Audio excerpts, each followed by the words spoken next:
국민 앵커 백운기, 정확한 분석, 날카로운 시각.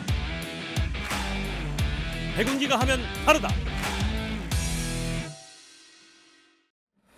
여러분 안녕하십니까, 백운기입니다. 한미일 정상회담이 끝나자마자 기시다 총리는 후쿠시마 오염수 저장고로 달려갔지요. 그리고 어민단체 대표들을 만나고 그 행보가 전한 메시지는 방류 임박이었고, 일본 NHK는 내일 모레 오는 24일 방류가 이루어질 것 같다고 보도했습니다. 이제 인류가 지금까지 겪어보지 못했던 일이 눈앞에 다가오고 있는데 우리나라 대통령은 국민들에게 한마디 설명도 하지 않습니다.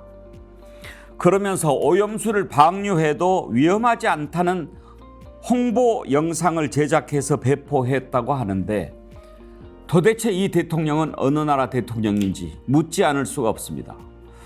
생방송 백운기의 정치본색 출발합니다. 와 이거 봐 살이 실한 거 봐. 이 대게가 왜 이래 무거워. 이거를 2kg에 스픽스몰에서 택배비 포함해서 62,000원에 판매를 합니다. 이 개는 다리마다 살이 완전히 찰지게 들어가 있고, 이 개는 도덕적으로 완벽한 대게다. 직접 드셔도 좋고요. 고향에 계신 부모님, 친구분 함께 나눠 드시면 더욱더 좋기 때문에 여러분 주문이 후원이다 이런 마음으로 애용해 주시기 바랍니다.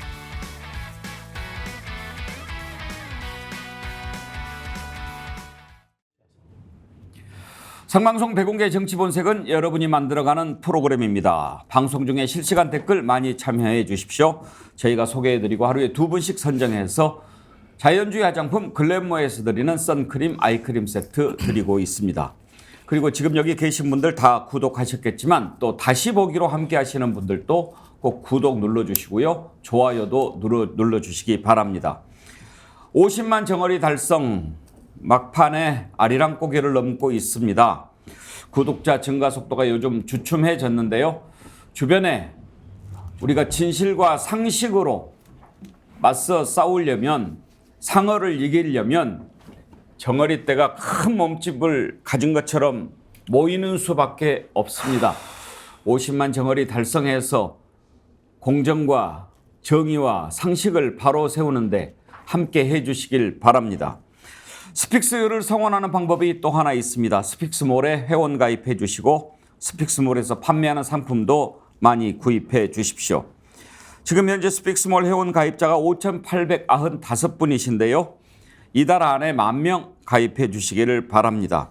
구독자 수는 48만 6천 명인데요.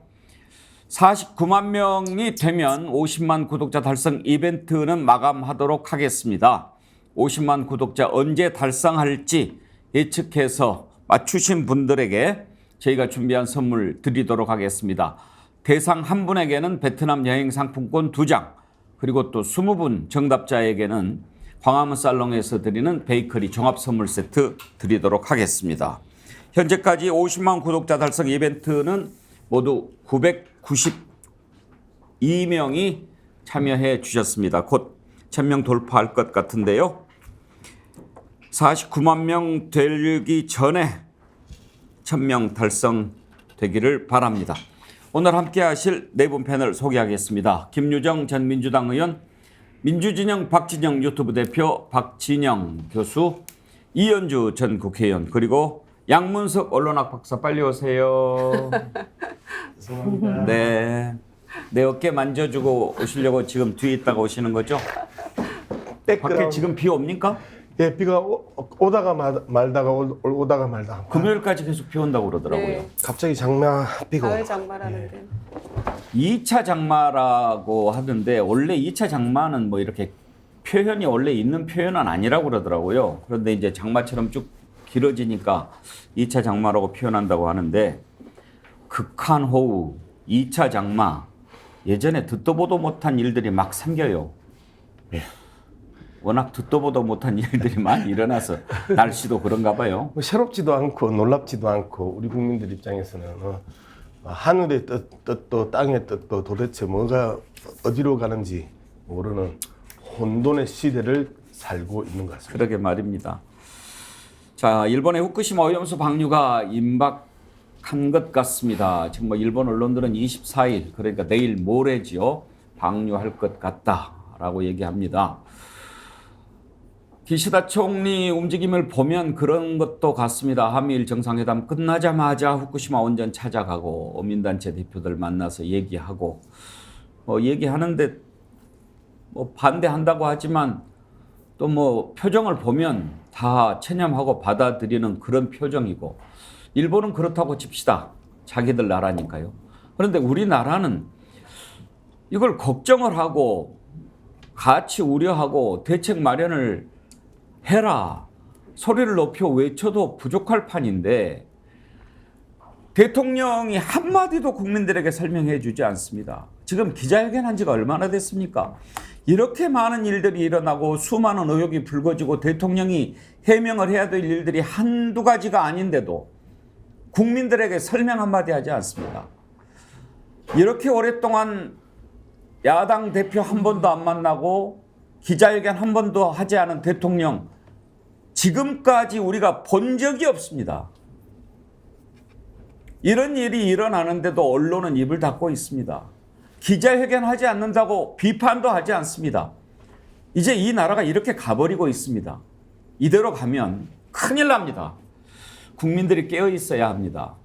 그냥 그러려니 생각했다가는요, 결국은 그걸 우리 국민들이 고스란히 피해를 받게 됩니다. 정말 정신 차려야 되는데 설명하지 않는 것도 문제고 이해를 시키려고 하지 않는 것도 문제인데 오히려 유튜브로 홍보 영상을 만들어서 안전하다라고 지금 얘기합니다. 오늘 어떤 기사를 보니까 대통령실이 만들었다고 합니다. 예산을 들여서. 이렇게 할 일입니까? 우리나라 대통령이 그렇게 하면 됩니까? 그 홍보 영상부터 먼저 한번 보시죠. 4분 20초짜리라고 하는데 다 보여드릴 수는 없고 일부만 한번 보도록 하겠습니다. 커피 한 잔을 드셔도, 그리고 우유 한 잔을 드셔도, 계란 하나를 드셔도 다 방사성 물질이 들어있기 때문에 피폭을 받습니다. 건강에 문제가 생길 거다라는 우려는 전혀 하지 않으셔도 됩니다. 후쿠시마 사고 직후에는 지금 오염수 탱크에 들어있는 방사성 물질의 양보다 수천 배, 수만 배 되는 방사성 물질이 그냥 무방비로 태평양으로 쏟아져 나왔어요. 그리고 12년이 지났습니다. 근데 우리나라 바다에 의미 있는 영향이 전혀 없었어요. 2만 킬로를 돌아서 해류를 통해서 온 이후에는 아주 미미하고 자연 상태에 있는 거의 동일한 양이라고 볼 수 있습니다. 예, 방금 속보가 떴네요. 기시다 총리가 후쿠시마 원전 오염수 방류 24일 시작한다 이렇게 밝혔는데, 이런 상황에서 우리는 이런 식으로 하고 있습니다. 김유정 의원. 한숨밖에 안 나오는데요. 문체부가 뭐 10억 들여서 뭐 문제 없다, 오염수 문제 없다, 뭐 이런 홍보 영상 한다고 하더니 실제로는 대통령실이 저렇게 주도해서 4분 25초짜리 영상을 만든 거거든요. 3,800만 원 들여가지고 누가 만들었는지 밝히지도 않고요. 그래서 우리 정부가 그러면 사실상 찬성하고 있는 거 아니냐, 그렇게 물으면 또 그건 또 그동안 아니라고 그랬거든요. 그럼 이거 지금 거의 일본 정부처럼 하고 있는 건데 이게 아니라고 볼 수 있는 건지. 그래서 오늘 아침에 CBS 인터뷰를 보니까요, 그 마쓰야마대 장정욱 교수가 나와서 인터뷰를 하는데 거의 일본 언론은 이제 한국 정부가 오염수 방류를 허용했다, 그런 취지로 지금 보도를 하고 있고, 후쿠시마 수산물 수입 관련해서도 윤석열 정부가 잘 호응할 것으로 기대하고 있다, 이렇게 얘기를 한다는 거예요. 심지어 지난번에 한미일 우리 정상회의에서 마지막으로 방류 반대할 기회다, 제발 대통령이 한마디만 하고 오시면 좋겠다, 우리가 이렇게 많이 기대하고 바랬잖아요. 그런데 결국은 안 했고 한마디 입도 뻥끗 안 했죠. 일본해로 표기한 것도 마찬가지고요. 그런데 그 장정욱 교수 얘기를 들어보니까 오히려 뭐 고양이 쥐 생각하는 격으로 기시다 총리가 우리가 이제 의제를 그걸로 삼으면 아마 한국이 곤란할 거니까 얘기를 일부러 안 꺼낸 것이다, 이런 취지의 얘기를 했다는 거예요. 그러니까 기가 막힐 노릇이고 이제 8월 24일 방류를 한다고 기정사실화 공식화돼 버렸는데 거의 뭐 경술국치를 지금 즈음해서 이게 방류가 되는 거라 거의 그런 기분입니다, 지금. 날짜가 또 그렇게 겹치네요. 네, 8월 29일 뭐 즈음이잖아요, 지금. 대통령실이 만들었다는 유튜브 제목이 후쿠시마 국내 최고 전문가들이 말하는 후쿠시마 오염수의 진실 이렇게 되어 있습니다. 4분 25초짜리인데 박진영 교수. 네. 이거를 대통령실이 직접 영상을 제작하고 문체부는 영상 송출만 했다는 거예요. 예. 일본 정부인 거예요. 대한민국 정부가 아니고 일본 정부 아닙니까? 이 정도면은. 최근에 윤석열 대통령이 미국 가서 한미일 정상회담을 했는데 그 결과가 일본에서는 동해를 일본해로 표기하겠다라는 이야기까지 나오고 있습니다. 그러면 후쿠시마 오염수를 일본해에 방류를 합니까? 이거는 대통령 한 명 잘못 뽑고 나니까 대한민국의 지정학적 위치도 바뀌고요. 바다 이름도 바뀌고요. 전 세계가 흔들리는데 물꼬를 펴주고 있는 그런 역할을 하고 있는 겁니다.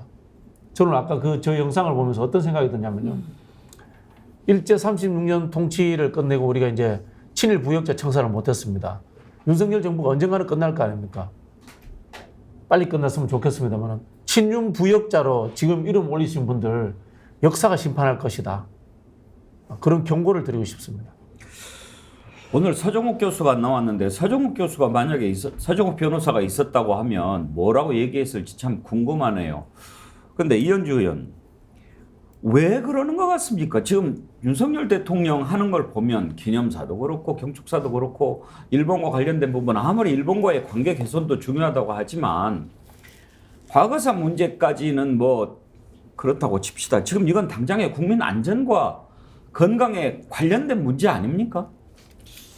제가 보면 지금 이제 오늘 발표가 있었고요. 그리고 24일 날 방류한다라고 하는 거잖아요. 그런데 바로 며칠 전에 한미일 회담이 있었잖아요. 공식적으로 발표는 안 났지만 그때 밀담이 있었던 거 아니냐. 강하게 의심이 되죠. 그러니까 이제 바로 그 직후에 귀국하자마자 이제 일본의 어민들 만나서 타결, 이제 마지막 마무리 짓고 딱딱딱 정해진 수순을 밟고 있다 이렇게 보이거든요. 그리고 이제 윤석열 대통령은 그 와중에도 보면 한마디도 이것에 대해서 약속이나 한 것처럼 한마디도 안 하잖아요. 그래서 제가 봤을 때는 윤 대통령은 뭐 어떤 외교적인 국익이라든가 외교적 차원에서 우리나라의 국익이나 전략적 사고에 따라서 이렇게 하는 것 같지도 않고요. 그 다음에 어떤 국민들의 생명과 안전, 기타 민주주의나 소통 어떤 것도 관심이 없습니다. 그분은 제가 볼 때는 그분은 오로지 그분의 세계관은요. 강자와 약자, 그러니까 자신의 입장에서 그래서 힘이 센 놈과 힘이 없는 나약한 놈. 이 사이에서 자신은 누구를 따를 것인가, 자기는 누구 편인가, 이런 식으로 모든 세계관이 이분법적으로 딱 짜여져 있고 그것을 벗어나지 못하는 사람인 것 같아요. 아주 제가 볼 때는 그냥 어렸을 때부터 아주 젊었을 때부터 그 세계관이 딱 고정이 돼서 그 이상의 다른 얘기를 백날 해봐야 전혀 통하지 않게 입만 아픈 거예요. 제가 볼 때는. 그걸 자기 나름의 논리를 가지고 반박하거나 이걸 논쟁하시지도 않아요. 응? 그러니까 정말 믿기 어렵지만 저런 세계관을 가지고 평생을 살아왔고 머릿속에 그런 사고밖에 없기 때문에 결국 뭐냐면 저분의 머릿속에서는 자, 그럼 우리가 미국 편 들 거야 말 거야. 일본은 미국하고 다 한 세트야. 우리 일본 편 들 거야 말 거야? 일본 편 들어야지. 그러면 중국 편 들 거야? 중국 얘기도 없는데 이거 그런 문제가 아니잖아요. 근데 사고가 그거밖에 안 되는 거예요. 그러니까 일본 편 들어야지. 미국하고 우리는 그 편이야. 그런데 이거 오염수 말이 많아. 어느 정도 이거 해가지고 한대잖아. 그러니까 우리는 무조건 그쪽 편 드는 거야. 손 들어주고 잘못해도 그냥 우리는 입 닫고 가만히 있어야 돼. 우리 편이니까 모든 것이 똑같아요. 국민의힘에 대해서도 그렇고 자기 밑에 있는 장관들의 잘못에 대해서도 그렇고 국무총리의 잘못에 대해서도 그렇고 자기 편이면 무조건 감싸고 무조건 편 들어주거든요. 그리고 만약에 자기 편이 아니라 적이다 이러면 그거는 경쟁 관계가 아니라 적인 거예요. 적. 그래서 죽여야 될 대상인 거예요. 저 사람의 세계관은 제가 이때까지 살면서 저런 세계관을 정말 심각하게 가진 사람은 저 처음 봐요, 이거는. 이현주 의원 말씀 들어보니까 분석의 틀이 윤석열이라고 하는 그 인간 자체를 놓고 이렇게 관찰을 하신 것 같은데 그 말씀을 듣고 보니 참 그런 것 같다. 그렇지 않으면 이게 이해가 안 돼요, 도저히. 그렇지 않고는 이해가 안 되죠. 네. 그런 생각도 들어요, 양문석 박사. 지금까지 대통령이 자신 입으로 후쿠시마 오염수 안전하다, 방류해도 괜찮다라고 하는 말을 한 적은 없어요. 네. 그것도 궁금해요. 증거를 안 남기려고 그러는 아니요. 건가요? 그 말을 한 적은 없어도요. 후쿠시마 원자력 발전소가 폭발하지 않았다라는 이야기는 했어요. 눈앞에서 펼쳐졌는데. 네, 폭발하지 않았다고 이야기를 했습니다. 지난 대통령 선거 작년 1월 달에 부산 가서 부산일보하고 인터뷰에서 그렇게 이야기를 합니다. 후쿠시마 그 원자력 발전소는 폭발하지 않았다. 근데요. 일본해와 백두산이 마르고 닳도 이렇게 우리가 애국가를 불러야 돼요. 동해물과 백두산이 아니고 일본해와 이번에 미국에서 일본해로 하는 것이 딱 이렇게 정해졌다면서요. 네. 그래서 이제 우리가 애국가를 그 국제적 감각에 맞게 바꿔야 돼요. 일본해와 백두산이. 자, 그러면 이게 그 윤석열은 왜 한미일 정상회담, 한일 정상회담에서 동해 문제나 그다음에 그 핵 폐기수 문제를 이야기하지 않았을까? 우리 땅이 아닌데, 우리 바다가 아닌데, 일본이 저거 바다에 저거 알아서 하는데 우리가 뭐 굳이 관여할 것 없지 않냐? 지금 이 태도 아니에요? 이 태도고요. 그럼 왜 하필이면 지금 하냐? 이제 이 부분에 대해서 좀 분석을 해봐야 돼요. 방금 우리가 그 여러분들이 보셨던 대통령실에 만들었던 홍보 영상 그 세 사람이 나왔어요. 한 사람이 원자력 공학과, 한 사람이 원자력 학회장, 그 다음에 한 사람이 그 해양과학 기술 원장. 이 다 기술자들이에요. 여기에 생명, 환경을 다루는 사람은 한 명도 없었어요. 그리고 그 사람들이 그렇게 이야기했잖아요. 중국이 흘렸는데 무슨 문제가 있었냐? 뭐 이런 식으로 이야기를 해요. 자, 12년이 지났는데 어떤 문제가 있었는지 어떻게 알아요? 그 누가 장담해요? 여기에 대해서 어떤 그 오염 피해가 있는지 어떻게 알아요? 이 사람들 정말 자신만만한 사람들입니다. 과학은요, 10만 분의 1, 100만 분의 1의 부작용이 나도 임상 그 실험에서 문제가 생기면 다 그 약을 쓸 수 없게 만들어요. 그 부작용 하나를 줄이기 위해서 그 1차 테스트, 2차 테스트, 3차 테스트를 해서 최종적으로 식약청에서 그 약품에 대한 그 허가를 내줘요. 자, 이렇게 약품 하나를 만드는데 이렇게 하는데 동물을 정말 독극물을 바다에 뿌리는데 저 사람들이 저렇게 자신만만하게 이야기하는 것 자체도 이해가 안 되고, 그럼 왜 하필이면 지금 했냐? 외교부가 이야기했었잖아요. 총선에 영향을 미치지 않기 위해서 빨리 방류해달라. 이 빨리 방류해달라는데요, 거의 자폭적 심정입니다. 예, 김건희 고속도로 터졌죠. 그다음 여기에 국토부 연관됐어요. 그다음에 잼버리 터졌죠. 행안부, 여성부, 문화부가 연관돼 있었어요. 그다음에 해병대 수사단 외압 문제 터졌죠. 국방부가 연관됐어요. 그래서 지지율이 뚝뚝 떨어집니다. 기양조직론 조져졌을 때 한꺼번에 지금 다 털고 가자, 지금 이런 심정이에요. 지지율과 정치 문제를 바라보는 시점이 기양 얻어 터지는 거, 지금 터질 때 한꺼번에 다 얻어 터지고 9월 달에 탈탈 털고 다시 한번 가보자. 무슨 정치가 세탁기야? 응? 세탁기 한번 빨고 나면 하얘져? 걸레는 끝까지 걸레입니다. 예? 이 사람들이 정말 정치를 장난치나? 저는 이런 부분에 있어서 못된 정치관을 가지고 있고, 그리고 못된 자들을 동원해서 못된 말을 하고 있고, 그리고 못된 매국 행위를 하고 있다. 저는 그렇게 생각하고 있습니다. 김유정 의원, 윤석열 대통령은 아까 이제 이현주 의원이 인간적인 측면에서 분석을 하기도 했는데 자신한테 불리할 거라고 생각하는 사안은 얘기를 안 해버리는 것 같아요.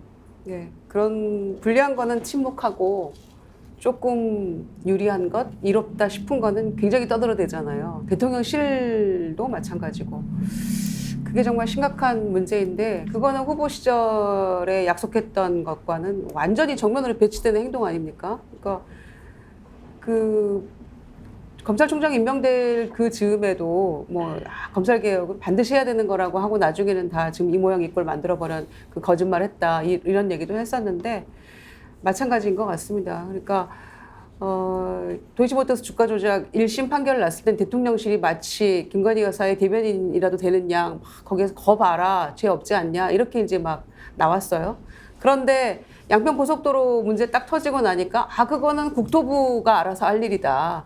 또 여야가 잘 뭐 해서 파헤쳐 봐라 이런 식으로 얘기를 했거든요. 그러니까 이렇게 하는 게 그 소통하고 나를 지지하지 않았던 국민과도 함께 하겠다라고 했던 그 약속과는 완전히 일구이연하는 그런 태세이기 때문에 대통령 자격이 의심스러운 분이다, 이분은. 그래서 정말로 심각한 국면으로 더 가고 있지 않나 생각합니다.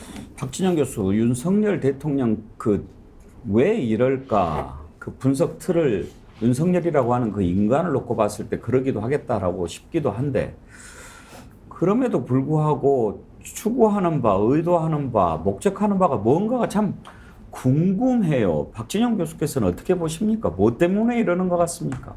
개인의 가치관이나 철학이라는 것이 자라온 환경, 그 다음에 또 이 사회생활에서 형성된 가치, 철학 이런 거지 않습니까? 그런 것 같아요. 어릴 때 일본에 가서 자랐잖아요. 잠시 갔을 때.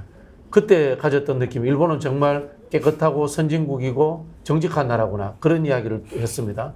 그리고 80년대 초반, 90년대, 70년대 후반을 대학을 다녔습니다. 군사정권 시절에 다녔단 말이에요. 그때 느꼈던 북한에 의한 위협들, 그리고 대한민국은 아직도 못 살아라는 그런 사고들, 그리고 그 이후에 검사 생활을 하면서 아까 이현주 의원님 말씀하신 것처럼 대인관계조차를 선과 악의 문제로 보고 상대는 일망타진해야 될 대상으로 보는 이런 가치관들 형성이 되지 않았나, 그런 생각이 들고요. 그러다 보니까 이분의 사고 자체가 저는 70년대 후반 80년대 초에 머물러 있다, 이런 생각이 들어요. 지금 윤석열 정부 들어서서 북한이 과거 보수 정권처럼 위협적인 어떤 행위를 별로 하는 게 없어요. 그런데 과장해가지고 북한이 당장 핵전쟁이라도 할 것처럼 스스로 과대망상을 하고 있습니다. 그런 부분들이 있고요. 아직도 우리는 대한민국은 후진국이기 때문에 일본의 뒤를 꽁무니를 졸졸 따라가야 되는 것처럼, 일본의 전 세계를 선도하는 국가인 것처럼 그렇게 해서 추종하는 그런 느낌을 줍니다. 저는 이런 부분에 있어서 이게 윤석열 대통령이 흔히 하는 말로 가스라이팅 되는 건지, 아니면 개인의 심리학적인 어떤 과거에 있었던 사고를 잊지 못하고 그것을 머릿속에서 이 직각경처럼 구조화시켜서 벗어나지 못하는 상황인지 한번 분석해 보고 싶어요. 근데 그래도 내년에 총선이 있지 않습니까? 그리고 선거에서 이기고 싶을 텐데, 그러면 계산을 이렇게 할 거 아닙니까? 이렇게 했을 때 우리한테 유리할 거다. 그러면 지금 이렇게 펼쳐지는 게 그런 쪽으로 한번 우리가 분석을 해보고 싶다는 거죠. 자, 당장에는 후쿠시마 오염수를 오염수 방류에 반대하는 국민들이 많아서 내 지지율이 떨어질지라도 시간이 좀 지나면서 총선이 임박하면 한미일 관계가 더욱 공고해지고, 그렇게 됨으로써 북한의 위협이 예전에 비해서보다 훨씬 더 줄어들었다. 이것이 결국은 수많은 비판에도 불구하고 내가 한미일 공조를 강화한 덕택이다 라고 얘기한다든지 뭐 이런 계산이 있지 않겠냐 이거예요. 대통령이 되어서 일을 잘하고자 하는 사람들은 국회의 도움, 우리 당이 과반 의석을 얻었으면 좋겠다는 생각을 우선적으로 할 수 있습니다. 그러나 실제로 윤석열 대통령이 집권 비전이나 목표가 없습니다. 혹자는 이렇게 평가합니다. 그냥 대통령 놀이하는 것이 목표였다라고 이야기합니다. 권력을 향유하는 것이 목표였다고 이야기합니다. 그런데 이분이 가졌던 그 경험은 검찰의 경험이잖아요. 법률적 경험이지 않습니까? 법률적 경험에 의하면은 나는 여당이 100석만 이상만 가지고 있으면 탄핵되지 않아. 그 상황에서 나는 검찰을 통해서 기소와 영장을 청구할 수 있고, 정치권도 사소한 비리만 있다가 모든 것을 침소봉대해서 내가 장악할 수 있어. 그렇게 사고한다면 국회 의석수가 그렇게 중요할까요? 본인이 탄핵되지 않을 숫자의 국회 의석수만 가지고 있으면 되는 거 아닌가요? 저는 그렇게밖에 해석이 안 됩니다. 아무리 그래도 대통령인데 그렇게밖에 못할까, 좀 상식적으로 너무 이해가 안 돼서 그러는 겁니다. 그분이 대통령이 되려고 준비해온 사람이 아니잖아요. 그냥 대통령도 너무 쉽게 돼버린 거죠. 검찰총장 갑자기 굉장히 고속 승진해서 갑자기 검찰총장이 되고, 갑자기 국가적 영웅이 국민적 영웅이 됐다가 갑자기 대통령까지 돼버렸기 때문에 세상 만사가 너무 쉬운 거죠. 아, 나는 이렇게 쉽게 대통령 됐는데 그 맨날 대통령 되려고 노력하던 것들 그것들 내 발밑에 있지 않냐. 우스운 거죠, 세상이. 그리고 오염수 방류도요. 빨리 하면 총선 전에 다 잊어버린다. 그러니까 빨리빨리 해라, 이왕 하려면. 이런 태도죠. 우리 국민들 금방 잊어버리기 때문에 봐라. 내가 박근혜 대통령 그렇게 막 모욕을 주고 막 감옥에 넣고 개망신을 주고 이렇게 해도 저것도 봐라. 금방 이렇게 머리 조아리면서 권력에 줄 서지 않냐. 그게 인간의 본성이다. 이런 식으로 생각하는 거예요. 그리고 우리 다 국민의힘의 지난 전당대회 때를 보면요. 얼마나 사람들이 충격을 받았어요. 그렇게 찍어내기 하는 걸 보면서. 그런데도 다 찍어내고 하나씩 다 찍어내니까 서로 지가 살겠다고 난리치다가 한 명씩 다 죽지 않습니까? 그리고 다 나중에 자기가 원하는 대로 되잖아요. 그러니까 총선도 그런 식으로 하면 된다. 자, 이제 이동관 그냥 밀어붙여서 하고 언론을 장악해서 싹 다 이제 자기를 이렇게 홍보하고 떠받드는 방송하게 만들고 그러면 국민들은 또 금방 넘어간다. 응? 이렇게 생각하시는 게 아닐까 제가 봤을 때는. 그러니까 아주 우습게 생각하고 있어요. 그냥 야당은 물론이고 국민 전체를 우습게 생각하고 내가 내 마음대로 할 수 있어. 제가 이런 얘기 들었거든요. 의원들하고 만난 자리에서 굉장히 이렇게 본인의 보면 어떤 내가 대통령도 됐고 나는 사실 쉽게 됐다. 그러니까 그 의원들이나 이 국회의원들 보기에 그냥 우스운 거예요. 응? 그렇게 노력해도 대통령 발끝에도 못 따라오는데. 제가 이제 잠깐 쉬어가는 코너로 이현주 의원하고 박진영 원장 이야기에 시비를 좀 붙을게요. 예. 국민 근성이라는 부분들 쉽게 잊는다라는 건 이제 이 부분들 우리가 일반적으로 아니 내가 그렇게 생각한다는 게 아니라 윤석열 대통령이 사람이 그렇게 생각한다는 거예요. 그래, 나한테 시비를 걸지 마시고. 이해를 했어요. 아니 근데 이현주 의원 자체 시비를 거는 게 아니고 그 워딩에 대해서 시비를 거는데 예전에 우리가 외신에 가서도 라면 근성 이러면서 쉽게 끓였다가 쉽게 식는다 하면서 한일 관계 문제 나오면 이야기 참 많이 나왔었거든요. 국민들의 근성에 대한 이야기를 하는데요. 진짜 이거는 잘못된 이게 내가 하는 얘기가 아니라니까. 그건 똑바로 말씀하셔야 돼요. 왜냐하면 그 잘못 들으면 굉장히 나한테 인용했던 이야기를 하는데 내가 이 부분에 그 사람이 그따위 생각을 한다는 거예요. 윤석열 대통령의 사람이 그따위 생각을 한다는 거예요. 그러니까 아주 심각한 사람이라는 이야기하는 게 아니라니까요. 지금 그런 이야기들이 이제 우리가 일상적으로 해왔던 이야기들을 저도 그렇게 이야기를 해왔던 이야기인데요. 이 부분에 대해서 가장 심각하게 책임을 져야 되는 대상은 언론입니다. 정작 필요할 때 그 기억을 지워 나갔던 게 언론이거든요. 그런데 그러한 그 내용을 우리 국민들이 쉽게 잊는다라고 공격을 해왔던 게 그동안 지배 권력들이 가지고 왔던 국민 폄하, 국민 비하 발언이고 명제다라는 부분에 대해서 이야기하려고 꺼낸 거예요.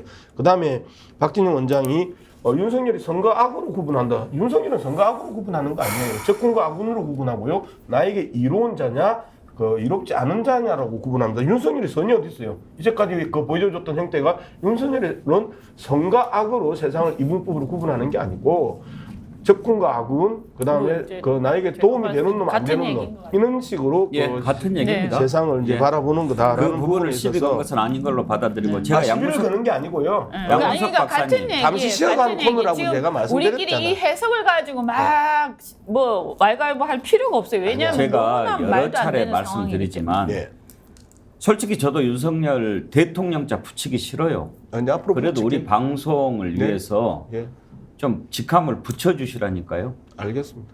제가 몇 차례 부탁을 드리잖아요. 윤석열 하면 속은 시원할지 몰라도 죄송합니다. 그게 잘 안 나와요. 개인 유튜브 하실 때는 그렇게 하시고 우리 정치본색에서는 꼭 직함을 붙여주세요. 알겠습니다. 마지막 경고입니다. 하여튼 대통령이 굉장히 이중적인 거는 분명한 사실인 것 같습니다. 그러니까 일본의 강제동원 배상 관련해서 제3자 변제로 하겠다라고 했을 때 국민께 단 한마디 설명도 왜 이렇게 해야 되는지에 대한 설득도 이런 거 없이 그냥 본인의 결단이라고 주장하면서 했었잖아요. 그때 얘기했던 거는 이제 박주영 원장 얘기하신 대로 뭐 일본 굉장히 높이 평가하고 우러러보고 있는데 이런 차원의 얘기가 아니고 그때 당시에는 우리도 이제 국제사회에서 굉장히 웬만한 수준에 올라왔고 우리가 좀 통 크게 그런 부분들을 조금 이해하고 결단을 내려서 이런 문제를 좀 해결하고 한일 관계를 좀 개선해서 미래로 나가야 한다. 그런 차원에서 우리가 이렇게 하는 거다. 우리가 조금 더 높은 위치에서 이렇게 얘기를 했거든요. 그러니까 굉장한 국민 기만이죠. 그리고 또 하나는 지금 1년 5개월, 이제 4개월 됐죠? 그런데 이재명 대표 아직 안 만났잖아요. 야당 대표 아직 안 만났잖아요. 그 부분도 본인의 입으로는 김기현 대표 체제가 전당대회 끝나고 새로운 좀 안정적인 여당 지도부가 탄생하면 만나겠다. 이런 취지로 얘기를 했는데 결국에는 그 약속도 다 허언이었고 또 집권 세력은 이제 여당에서도 이렇게 얘기하죠. 뭐 야당 대표가 피의자를 어떻게 만나냐 대통령이 이렇게 얘기하는데 정작 윤 대통령 본인은 장모는 구속되고 천안문 기소됐잖아요. 엊그제. 그리고 갖가지 의혹을 가지고 있는 김건희 여사가 함께 있습니다. 그러니까 본인이 지금 무슨 얘기를 하고 있는지 본인이 어떤 식으로 국민을 기만하고 무시하고 있는지에 대한 인식의 결여다. 그러니까 철학의 부재라고밖에 볼 수 없고요. 이런 식으로 계속 간다면 국민들 다 잊을 거라고 생각하시는데 차곡차곡 다 쌓아둡니다. 그리고 결정적인 순간에 부메랑이 돼서 돌아갈 거라는 거를 거듭 말씀드립니다. 양문석 박사한테 한 말씀 했다가 제가 많이 혼납니다. 지금 올라오는 거 보니까 잘 안 나오는 걸 어쩌라고. 그러면 양 박사님 윤석열이라고 그러지 말고 성열이라고 하세요. 아이고 그래요. 정말 그 마음 제가 충분히 이해합니다. 그런데 그래도 한두기님, 사람에게 충성하지 않는 윤석열, 국민에게 충성하지 않습니다. 다만 잡신에게 충성을 할 뿐이죠. 왜 이렇게 하는지 참 걱정됩니다. 이금예님, 이 정부 때문에 80할머니 명대로 못 살겠어요. 김재환님 좀 더 소개해 드릴게요. 4년 남기고 자기 시작했는데 일어났더니 아직도 3년 넘게 남았네. 하현님 슈퍼챗 보내주시면서 회 해산물은 선택적으로 안 먹으면 되지만 모든 음식에 쓰이는 소금은 안 먹을 수도 없고 국민도 방류 반대인데 왜 피해는 국민이 보나요? 이게 정상적인 나라 맞나요? 진짜 우라통이 터지네요. 스파픽스 하이님, 국민의 인내심을 테스트하나요? 더 이상 참기 힘드네요. 한 번만 더 소개하겠습니다. 김타워님, 우리가 뭘 할 수 있는지 알려주세요. 이 말씀을 들으니까 그냥 가슴이 찢어지려고 그러네. 뭘 할 수 있습니까, 박진영 교수님? 방법이 없습니다. 방법이 없다라는 게 1년 반을 겪으면서 저희가 느끼는 점은 저 사람 원래 그런 사람이야. 우리 윤석열 대통령 원래 그런 사람이야. 이 말밖에는 할 게 없어요. 그러니까 어떤 식으로 자꾸 소급이 되냐면요. 대한민국 검사는 원래 저래? 보통의 공직자들이 이 한국 사회의 보편적 가치라든가 우리 앵커님 늘 말씀하시는 상식이라든가 그다음에 경제적 교양, 사회적 발전의 방향 이런 것들에 대한 인식을 가지고 있습니다. 산업부 관료도 외교적인 부분에 있어서 어느 것이 국가의 이익이 되는 거 알고 있고요. 국방부 관료도 알 수 있습니다. 근데 대한민국 검찰은 왜 저런 걸 모르지? 저런 걸 공부 안 했을까? 이런 생각이 들고요. 서울대법대 나와서 고시 패스했는데 왜 저래? 이런 생각이 드는 겁니다.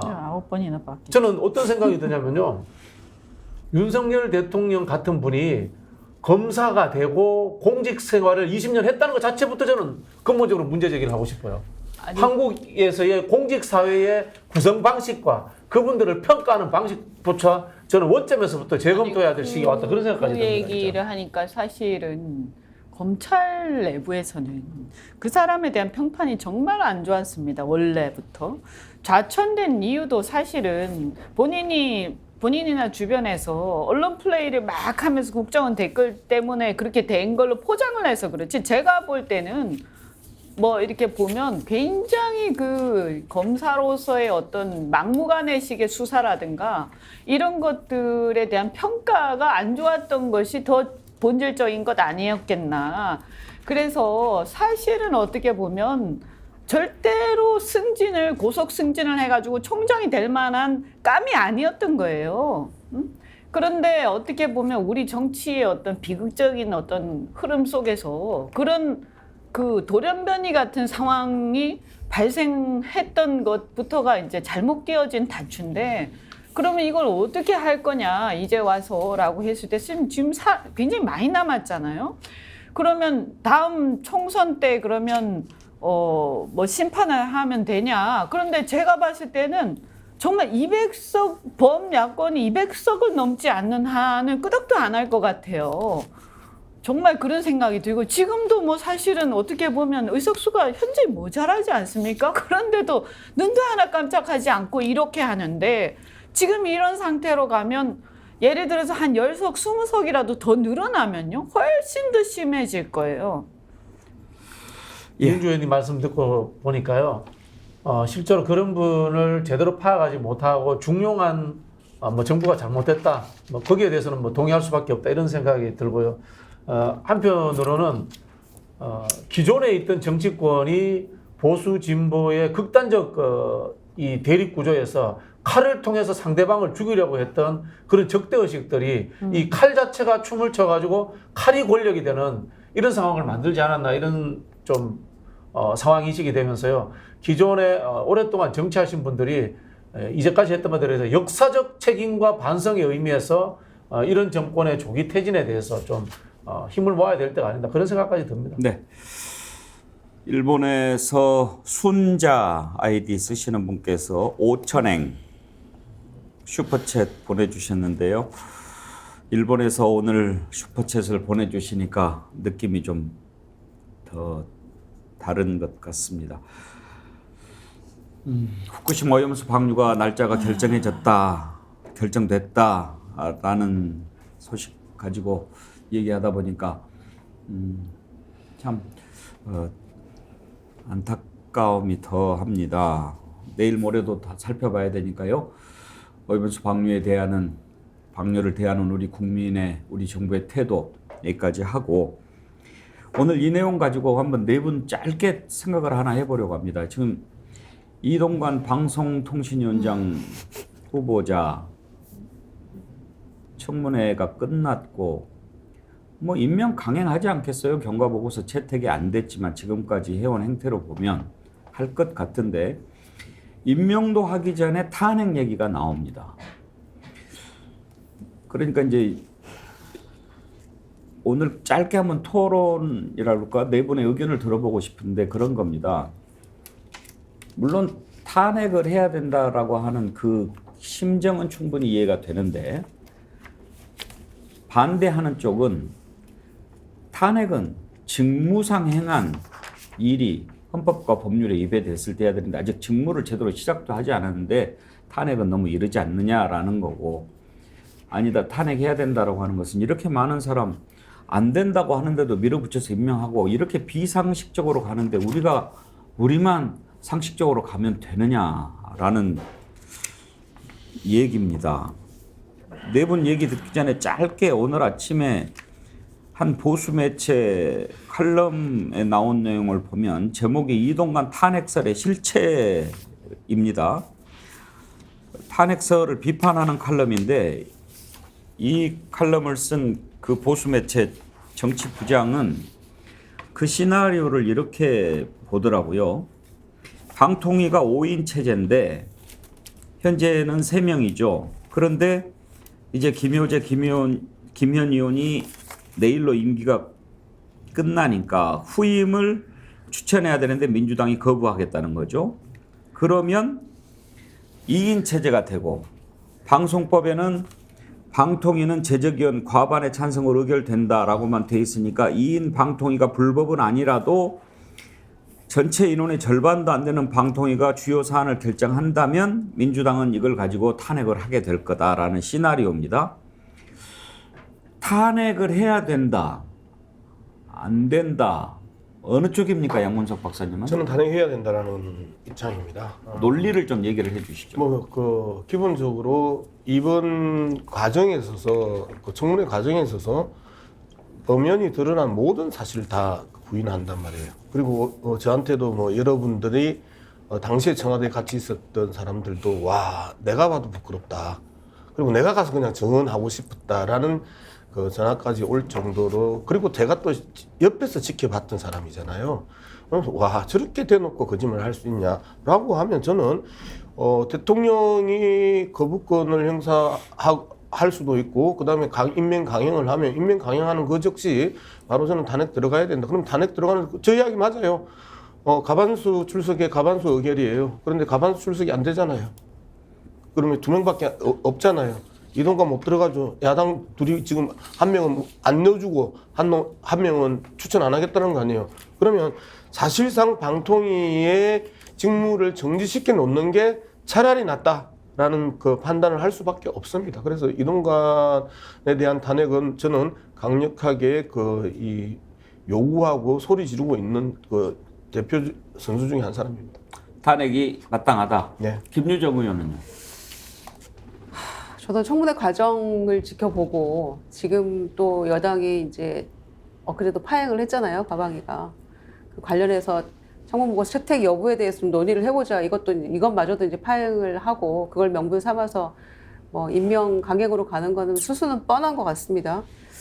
그래서 많은 사람들이 저의 기본적인 생각은 한번 해보자라는 쪽입니다. 왜냐면은 이상민 행안부 장관이 이제 결국에는 헌재에서 뭐 기각이 된 겁니다만은 5개월 안 보는 동안에 우리 국민의 심신에는 그나마 많이 안정이 됐다고 생각합니다. 그리고 야당이 그거라도 보여줄 수 있어서 그 과정이라도 저는 그래서 반부는 풀린 거라고 생각해요. 국민들께서. 그래서 이것도 지금 내일 김효재, 김현 그 두 분 방통위원이 이제 임기 종료인데 여태껏도 굉장히 변칙적으로 지금 이 회의를 안건을 통과시켜 왔거든요. 그러니까 보통은 사무처에서 금요일 날 이제 안건을 올린답니다. 그러면은 월요일 날은 이제 위원들이 비공개로 그 안건을 논의를 하고요. 그리고 수요일 날 전체회의에 올려서 이제 의결을 한답니다. 그런데 지금 임기가 이제 내일까지니까 처리해야 될 것들은 많잖아요. KBS, MB, 방문진 뭐 다 이사들 다 해임시키고 이런 것들을 굉장히 변칙적으로 해서 월요일 날 다 그냥 그것들을 가결을 시킨 거예요. 전체 회의를 열어가지고 그나마 김현 위원은 또 빠졌잖아요. 이건 부당하다 이러면서. 그래서 이런 변칙적인 일들을 아무렇지도 않게 해오고 있는 이 방통위에 대해서 그리고 그 청문회 과정에서 보여준 이동관 후보자의 그 오만함에 대해서 뭔가 야당이 할 수 있는 거는 해야 된다고 저는 생각합니다. 그런 점에서 이게 실질적으로 결론이 어떻게 날지는 몰라도 그 과정 동안에 국회에서 일단 가결을 하고요. 그리고 헌재에서 결론 내리는 동안까지는 우리가 그 꼴은 좀 안 볼 수 있잖아요. 저는 그거라도 하는 게 야당으로서의 본분이 아닐까 생각합니다. 두 분 의견 듣기 전에 양문석 박사님, 지금 그런 생각이 얼핏 말씀 듣다가 들었는데 제적위원 과반 찬성으로 의결된다 이렇게 방송법이 돼 있지 않습니까? 네. 그런데 이제 5명이 제적이니까 네. 김현 의원이 제석은 아니더라도 네. 호적이 있으니까 지금 최민희 의원 임명 안 된 상태에서 4분의 2니까 의결이 된 거 아닙니까? 네. 만약에 본인이 사퇴해버렸으면 제적 의원에 포함이 안 돼서 과반이 안 될 수도 있었지 않습니까? 그렇죠. 그런데 현장에 있는 입장에서 보면 이 부분을 이건 통과되는 거예요. 어쨌든 저들의 싸움에 의해서. 아니 사퇴하면. 자, 그래서 이 부분에 대해서 저는 김현 의원이 그런 생각을 했던 것 같아요. 이 이야기를 내가 싸우면서 국민들에게 알려내는 과정이었다. 오히려 이제 그래서 장단점이 있어요. 안 넣는 거하고 계속해서 우리가 안 들어가는 거하고 들어가는 거하고 그 장단점이 있는데 지금 방통위가 무슨 짓을 하고 있는지를 모른단 말이에요. 그죠? 모르고 계속해서 통과를 시키면 이 부분에 대해서 모르고 다 넘어가요. 저는 이게 가장 심각한 문제다라는 건데 그렇다고 해서 지금 들어가면서 KBS 이사, MBC 이사 이 이사장 해임 건을 넘겨주고 거기에 또 내가 존재함으로써 통과되는 거잖아요. 예. 이제 이런 부분을 또 어떻게 볼 것인가 하면 이것들을 5개월이라도 막고 총선 앞에까지 끌고 가서 사실상 이 무도한 방송 장악에 대한 이 윤석열 정권의 행포와 만행을 알려내는 이러한 그 포지션을 취할 것인지 약간 여러 가지 딜레마 이제, 같은 게 예, 있군요. 고민이 좀 있는 부분이 있습니다. 지금이 5기 방통이죠. 네. 양문석 박사께서는 1기 방통. 1기, 2기를 했습니다. 아 1기, 2기. 예.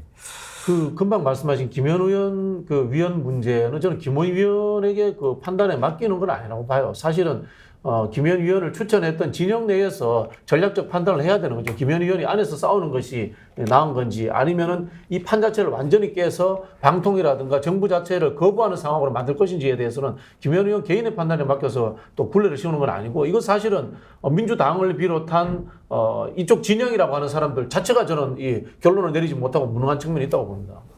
탄핵에 관해서 박진영 교수 의견 들어볼까요? 저는 당연히 탄핵이죠. 당연히 탄핵인데 일단은 이동관 씨가 위증과 증거 제출 거부로 고소 고발됩니다. 지금 이거는 국회법 위반 사항입니다. 형사법 절차에 의해 가지고도 탄핵되어야 되는 것이고요. 그리고 저는 이제 우리 변호사들이라든가 법조인들이 탄핵의 문제를 자꾸 형사법적 절차로 해석하는 것에 대해서 저는 문제 제기를 합니다. 이게 탄핵이라고 하는 것은 대의기관이 행정부를 견제하기 위한 헌법적 권한입니다. 극단적으로 표현하면 기분 나빠도 탄핵할 수 있는 겁니다. 그건 국회의 권한, 국회의 권능입니다. 국회라는 것은 국민의 대의를 받은 최후의 민주주의의 보루이기 때문에 행정부에 대해서 그렇게 할 수 있는 겁니다. 저는 그런 측면에서 탄핵이라고 하는 것은 늘 상시적으로 있어야 되고 탄핵이라고 하는 것이 뭐 감옥 보내는 거 아니에요. 그냥 해임하는 겁니다. 무능한 사람도 해임의 사유가 되는 겁니다. 국가를 운영할 자질이 없다는 것도 헌법적인 절차에 보면 가능한 겁니다. 그런 부분에서 저는 탄핵이라는 것은 진보든 보수든 늘 자주 있는 것이 저는 민주주의다. 그렇게 생각합니다. 박진영 그 교수가 이야기했던 기분 나빠서 탄핵한 경우가 있잖아요. 노무현 대통령 때 노무현 대통령 기분 나쁘다고 꼴 보기 싫다고 탄핵한 적이 있었어요.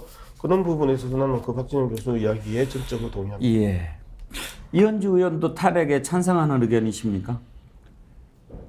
제가 봤을 때 이게 이제 사법적으로는 이제 사실 인용되긴 쉽진 않을 거예요. 그런데 이제 지금 아마 논의하시는 걸 보면 그래서 사법적으로 이게 탄핵이 될 거냐 안 될 거냐 그 문제라기보다는 지금 이제 정무적 전략적인 차원에서 너무 이제 기울어진 운동장이 되다 보니까 이제 그러니까 임명하는 쪽에서 어떤 전공법을 쓰고 있지 않지 않습니까? 그러니까 사실 바람직한 건 아니죠. 이런 상황이 벌어지는 것 자체가. 근데 대통령이 저렇게 하고 있기 때문에 이제 야당의 입장에서 전략적으로 탄핵이라는 어떤 견제 수단을 써야 되는 거 아니냐 이런 생각은 할 수 있다 이렇게 생각이 들고요.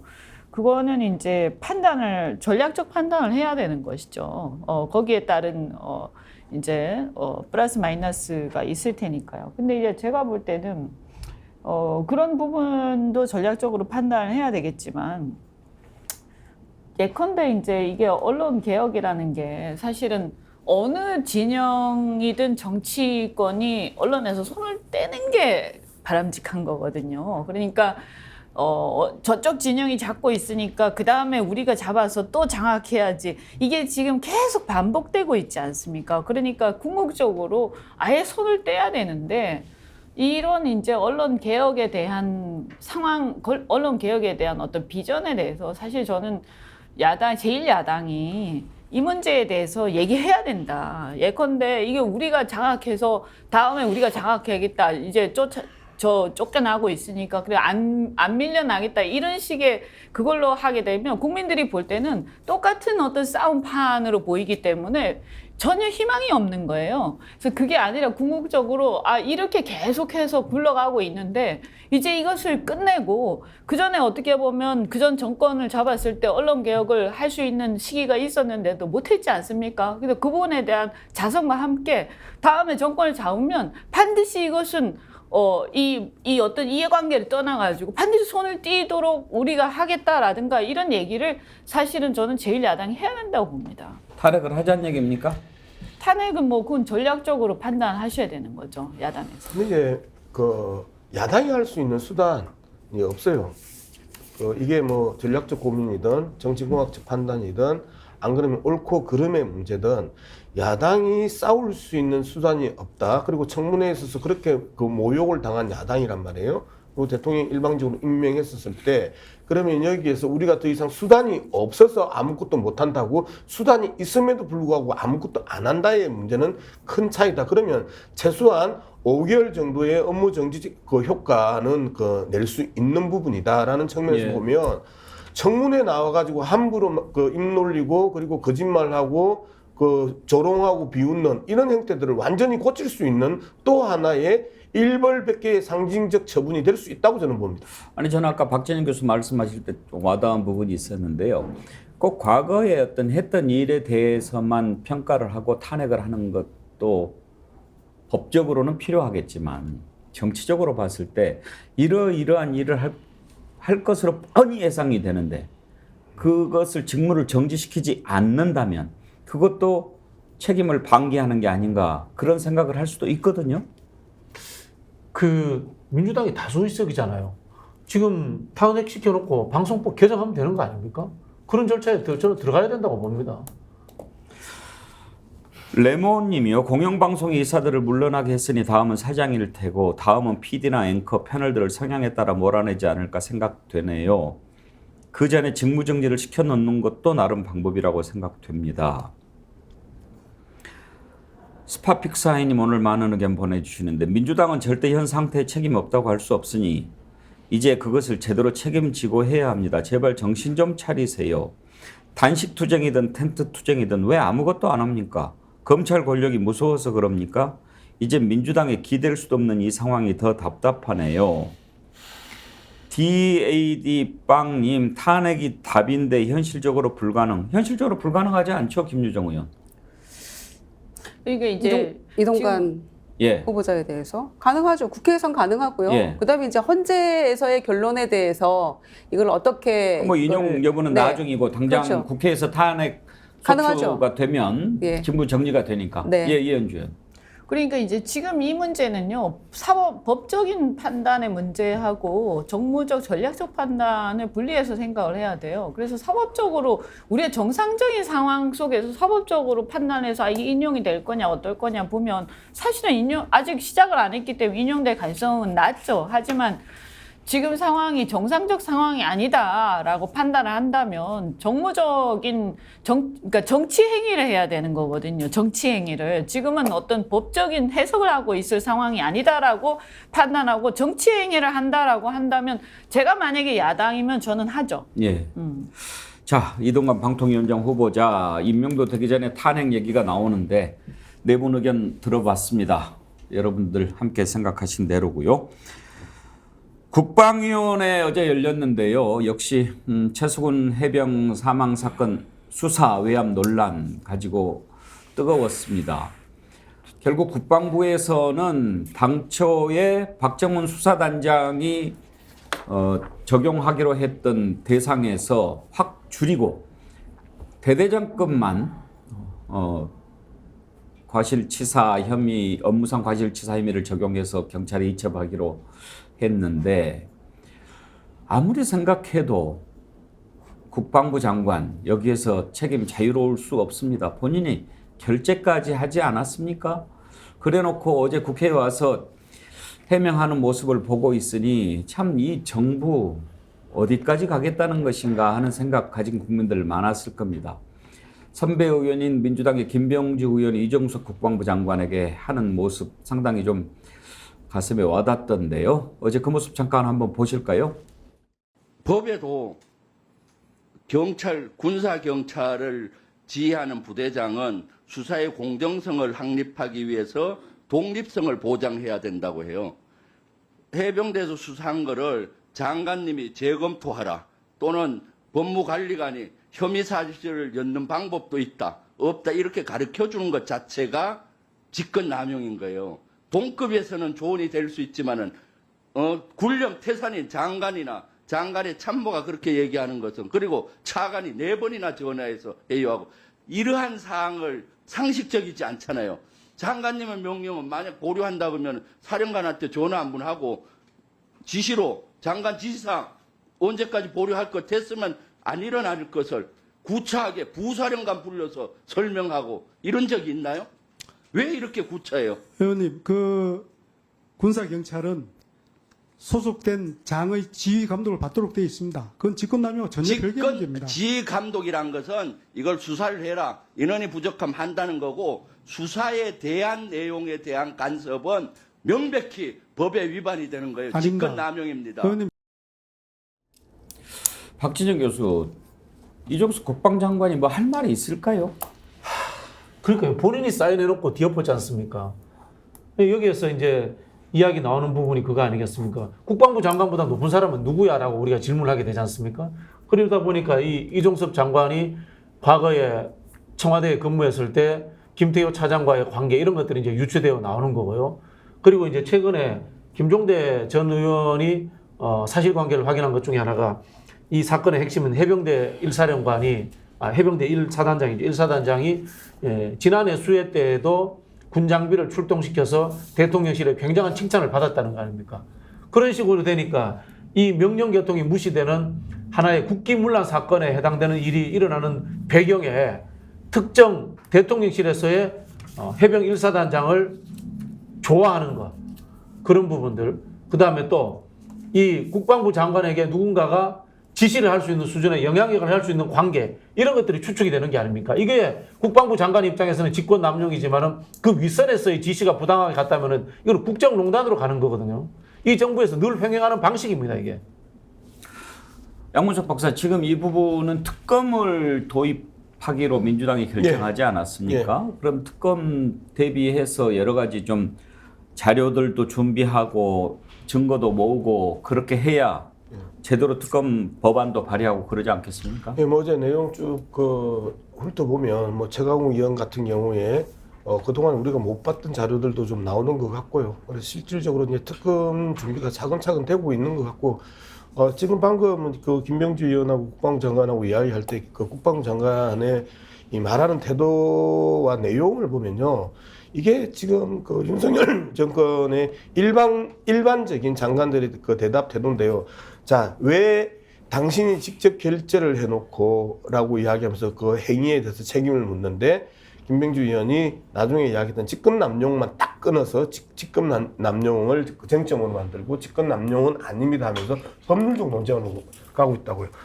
명령체계의 문제와 그리고 부당한 명령에 대한 문제를 이야기하고 있는데, 직권남용이라고 하는 아주 사소한 문제를 꼬리 잡고 빠져나가는 이런 형태들이 어제 청문회 내내 있었다라는 부분에 대해서 쟤들이 기본적으로 이 공청회를 하거나 청문회를 하거나 안 그러면 상임위 회의를 하면 이런 식으로 훈련받고 교육받고 나오는구나, 그 의심을 떨칠 수가 없었습니다.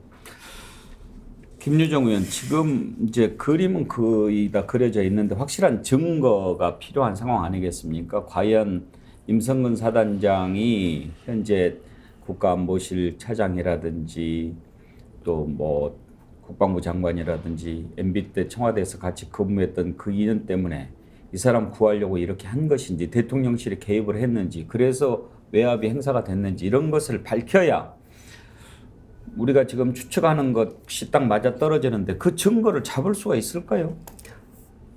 그러니까 그 박정훈 수사단장이 내 폰만 다 포렌식 했는데 나머지 사람들 다 포렌식해서 살펴라, 이렇게 얘기했는데 아직 안 하고 있잖아요. 그리고 이제 결국에 결론적으로는 수사단에서 최종 보고서 국방부 장관이 결재한 그 내용은 8명 사단장 이하 8명에 대해서 과실치사 혐의였는데, 그래서 이대로 이첩하겠습니다였는데, 오케이 스카이까지 다 난 이후에 지금 어제 반론은 어떻게 나왔습니까? 사단장 2명은 제외하고 또 밑에도 제외하고 대대장 2명만 지금 혐의가 있는 것으로 해서 넘긴다는 거예요. 그런데 정작 이 대대장들도 굉장히 억울해하고 있거든요. 왜 억울하냐? 애초에는 장화 높이 수준까지만 들어가라, 이렇게 그 명령이 지시가 내려와서 그대로 하려고 했는데 허리 요 정도까지 어떻겠습니까? 라고 했더니 그것도 다 지시를 오케이를 받아서 했다는 거예요. 그러면은 다 윗선에서 책임이 있는 건데, 이 두 사람만 이렇게 혐의 있음으로 해서 과실치사 혐의로 넘어간다고 하면 이 사람들도 굉장히 또 억울하겠죠. 그럼 8명이면은 경찰에 이첩하면 이 부분은 경찰에서 굉장히 자세히 수사를 해서 거기서 또 혐의를 다 밝힐 문제였거든요. 수사가 끝난 게 아니라. 그런데도 이렇게 한다는 거는 국방장관의 저 태도도 너무 구차하고 시체말로 정말 찌질해 보이는데 박정훈 단장이 오히려 더 장관감이지 않습니까? 지금 상황에서 용기나 기백이나 정의로움을 생각한다면은. 그래서 그 얘기한 대로 수사심의위원회도 지금 뭐 경찰도 뭐 이쪽에서 다 여기저기서 안 들어가겠다는 거예요. 그러니까 그거를 박정훈 단장은 기대를 했는데 그것도 지금 그게 구성이 지금 이 차제에 될지 있긴 있어야 되는 심의이긴 합니다만은. 그래서 포렌식이라도 좀 제대로 해라. 그리고 경찰이 이번에는 이제 경찰의 공으로 넘어갔는데 이 부분을 제대로 수사를 해야 되겠죠. 이 국방부에서 이 해병대에서 넘어간 이 결과를 놓고 그러면 혐의 없으니까 사단장하고 뭐 누구는 빼고 대대장 둘만 그럼 이거 수사를 할 것이냐. 이거는 경찰이 조금 책임 있게 판단해서 제대로 당초에 8명을 다 수사를 제대로 해야 된다 이렇게 생각합니다. 근데 경찰 통제에 대한 기본적인 자신감들이 자기들은 없는 거예요. 김유정 의원이 기백이라고 얘기를 하시니까 영화 대사가 생각이 납니다. 기백 그렇게 달달한 것이 아직 남아있기는 한가. 예. 그 대대장이 했던 이야기가 아주 의미심장한데요. 나 혼자 결정하지 않았다라는 그렇죠. 네. 그 표현을 했는데 나 혼자 결정하지 않았다 이 부분은 결국은 이제 특검 가서 그래요. 이현주 의원, 모든 정부 업무라는 게 명확하고 또 당당하고 그렇게 해야 되지만 특히 군 관련된 것이야말로 떳떳하고 당당하고 구차해서는 안 되죠. 근데 장관이 선배 의원한테 그렇게 구차하냐 이런 얘기 듣고 있는 모습을 보니까 참 딱합니다. 지금 일단은 근본적으로 여러 가지 복잡한 걸 차치하고라도 국민들이 봤을 때 어쨌든 사병이 사고로 사망을 했는데 이 사태에 대해서 지금 아까 장관의 얼굴을 보셨잖아요. 이 사태에 대해서 장관을 비롯해서 윗선에서 전혀 문제의식이나 죄책감을 느끼지 않고 있다. 이것은 국가가 아니죠. 국가가. 그래서 이거는 굉장히 심각한 상황이라고 저는 보고 이게 뭐 안에서 무슨 어떤 수사 이런 문제가 아니고요. 그런데 실제로 아까 직권남용 얘기를 했습니다만 저는 이게 우리나라가 검찰 조직을 빼고는 동일체 원칙이 없거든요.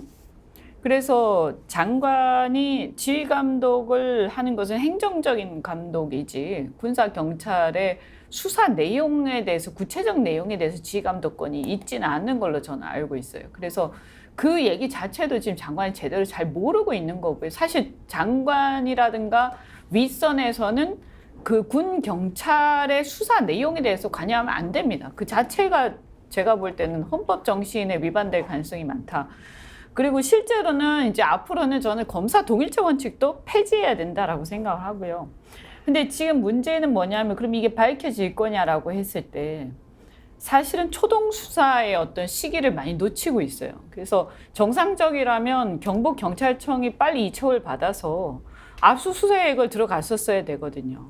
그런데 그게 지금 벌써 한 달이 넘게 지나가고 있지 않습니까? 그럼 이런 상황에서는 이제 기대할 수 있는 건 아마 제가 생각할 때는 물적 증거는 거의 다 뭐 은폐하거나 뭐 훼손됐을 가능성이 많다. 그렇다면 양심 선언을 기대할 수밖에 없는데 그 결국에는 양심 선언이라는 것은 군 내부에서 봤을 때 그러면 이 문제를 문제 제기하는 세력들이 과연 나중에 그러면 권력을 잡을 가능성이 있느냐라는 것들을 보고 그것을 자기가 신뢰하고 믿고 의지할 수 있는 어떤 그런 구멍이 있어야 양심선이 나오는 거거든요. 그러니까 지금 상황에서는 아직까지 그런 판단들을 공무원들이 하기엔 아직 이른 것도 있고 어쨌든 아직은 미덥지 않은 거죠. 예. 그러면 이제 그런 어떤 정치적 상황이 어떻게 또 전개가 되느냐에 따라서 양심선이 나올 수도 있고 안 나올 수도 있다. 짧게 다른 거 하나 더 살펴보려고 하는데 지금 댓글에 올라온 것만 잠깐 정리를 하나 하겠습니다. 아까 대덕방님 속보 들어온 거요? 속보 뭐죠? 그 일사단장 혐의를 뺐잖아요. 예. 국방부 최종에서. 그래서 그 박정훈 수사단장의 변호인이 과실치사 혐의로 경북청에 이제 고발장을 냈답니다. 일사단장을? 네. 일사단장에 대해서. 경북청에서? 경북청에 이첩을 했으니까 경찰이 수사 주체인데 아니요, 경찰은 박종훈 수사단장의 예. 변호인이 고발한 변호사가 경북청에 고발장을 냈어요. 그러니까 지금 이 사단장을 대해서? 네네 대해서 그러니까 이제 수사하겠다, 들여다보겠다. 이렇게. 지금 이제 어떻게 돼 있냐면 사실은 군 경찰은 수사권이 정식으로 있는 건 아니거든. 내부에서 그냥 정리해가지고 이첩하는 거잖아요.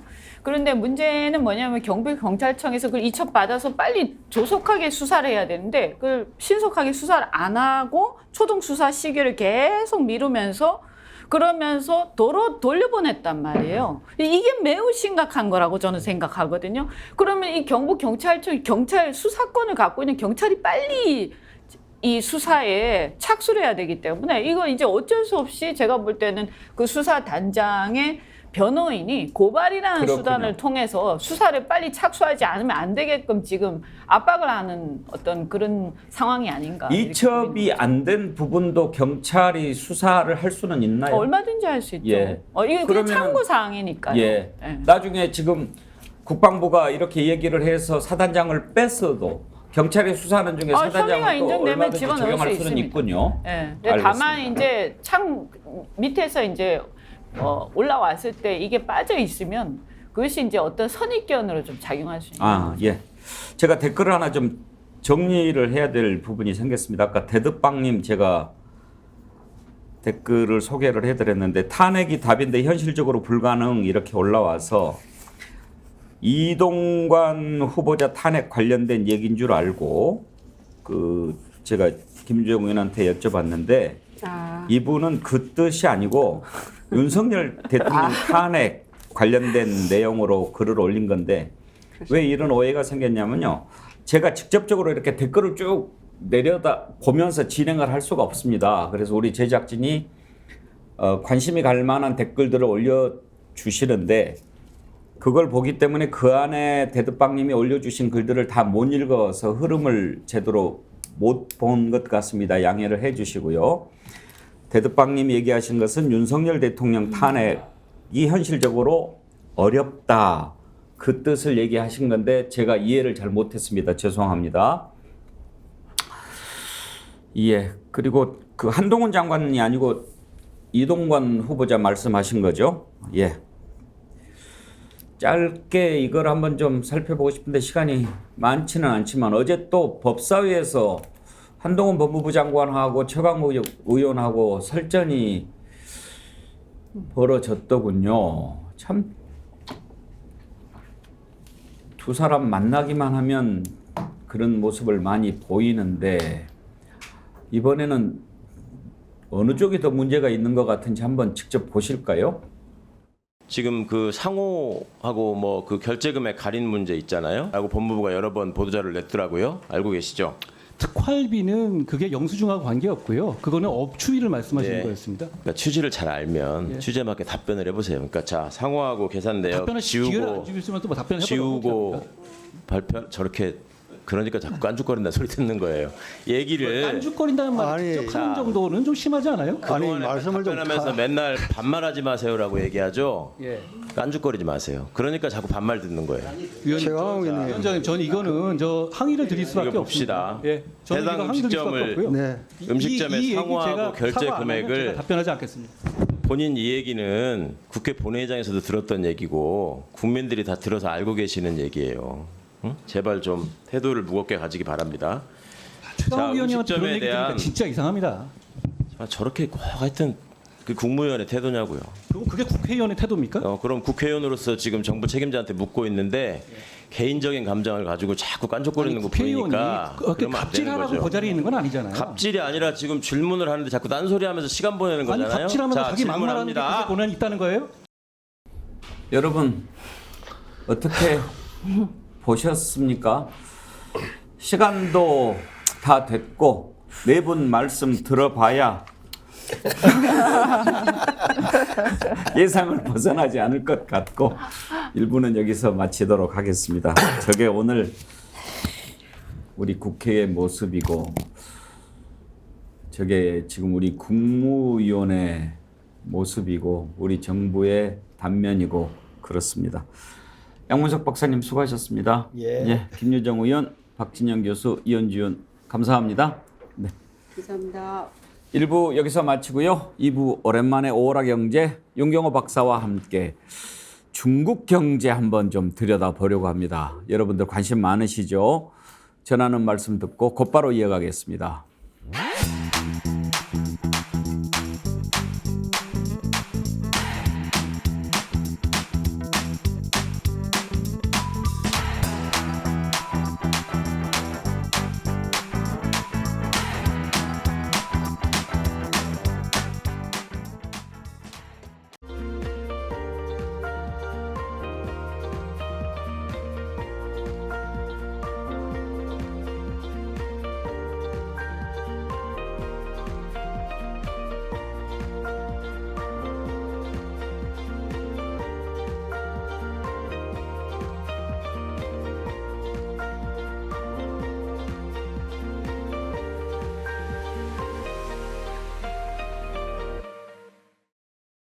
와 이거 봐 살이 실한 거 봐. 이 대게가 왜 이래 무거워? 살아있는 거 같아. 이거를 2kg에 스픽스몰에서 택배비 포함해서 62,000원에 판매를 합니다. 이 게는 다리다리마다 살이 완전히 찰지게 들어가 있고 이 게는 도덕적으로 완벽한 대게다. 직접 드셔도 좋고요. 공항에 계신 부모님, 친구분 함께 나눠 드시면 더욱더 좋기 때문에 여러분 주문이 후원이다 이런 마음으로 애용해 주시기 바랍니다.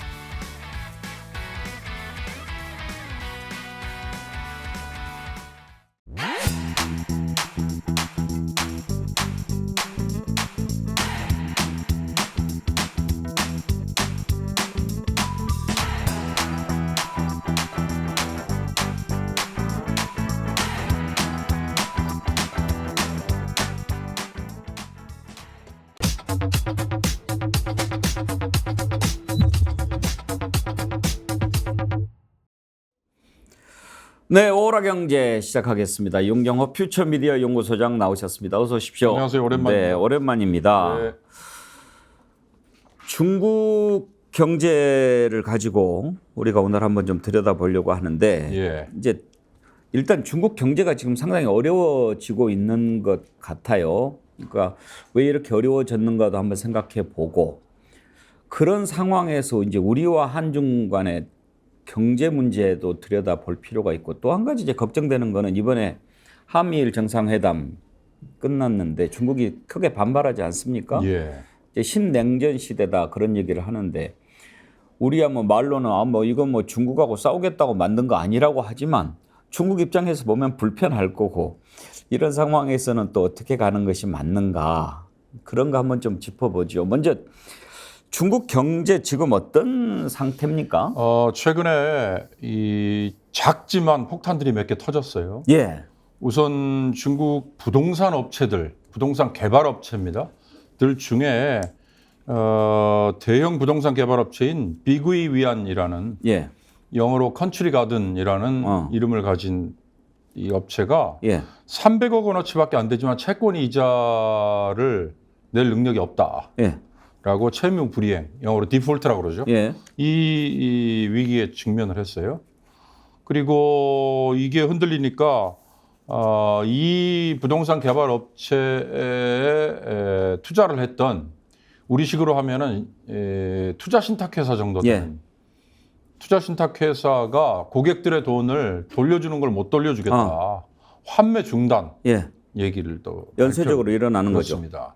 그러다 보니 중국 경제의 위기감이 지금 커져 있고요.